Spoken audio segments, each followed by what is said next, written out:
தொழில் முன்னேற்றம் வர்றதுக்கு என்ன செய்யணும்? முருகருக்கு 3 நெய் தீபம் போடுங்க செவ்வாய்க்கிழமை தோறும். சரிங்களா?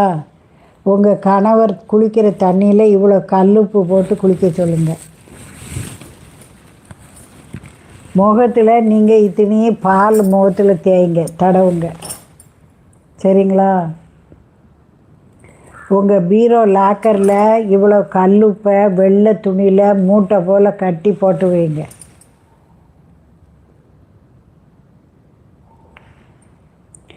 உங்கள் வீட்டு வாச நிலவில் 2 மயில் இறகு ஒட்டி வைங்க. உங்கள் கல்லாப்பெட்டியில் ஒரு லெமன் போட்டு வைங்க. லெமன் அல்லது பச்சை கற்பூரம், ஏலக்காய், மல்லிகைப்பூ, சந்தன வில்லை எது கிடைக்க போட்டு வைங்க.